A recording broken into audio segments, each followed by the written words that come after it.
in this country between liberty and tyranny. That's the distinction. It's not even a party distinction.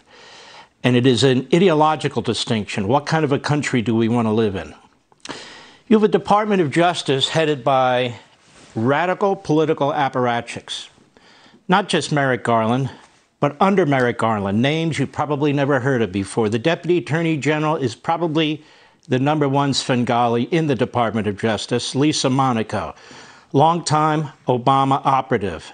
Vanita Gupta, radical leftist.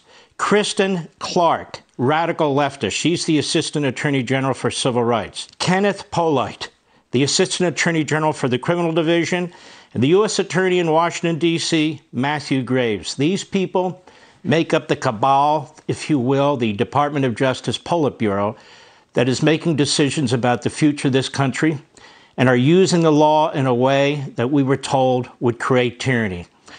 Frédéric Bastiat was a brilliant French philosopher. He only lived to about 50. As I recall, he died of tuberculosis. He was one of the favorites of Ronald Reagan.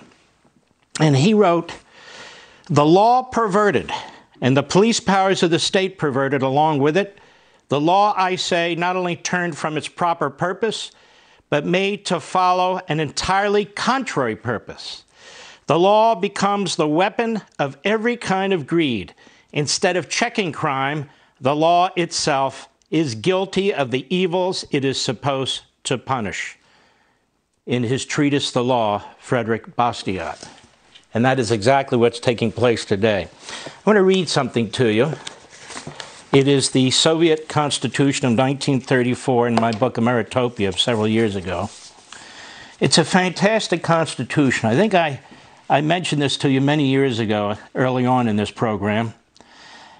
Article 118, citizens of the USSR have the right to work, that is, a guaranteed right to employment and payment for the work in accordance with its quantity and quality.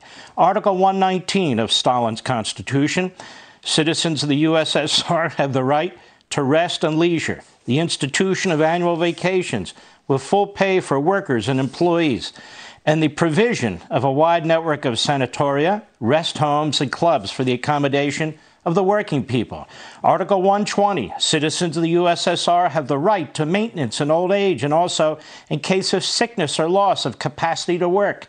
And this right is ensured by the extensive development of social insurance of workers and employees at the state expense, free medical service for the working people, and the provision of a wide network of health resorts for the use of the working people. Article 121, citizens of the USSR have the right to education. The right is ensured by universal compulsory elementary education, by education including higher education being free of charge, by the system of state stipends for the overwhelming majority of students in the universities and colleges. And it goes on, talking about free speech, freedom of association, freedom of religion. It's one of the finest constitutions you could ever read. And it never, ever existed in reality. And in fact, why? Because the entire communist system lacks virtue, it lacks integrity. It is corrupt from beginning to end. It is an impossibility. And so what purpose did it serve? It served the purpose of those who wanted power, who took power, and who used their power at all costs to keep their power. And Russia today is an offshoot of the old Soviet Union. Why am I even mentioning this? Well, let's take a look.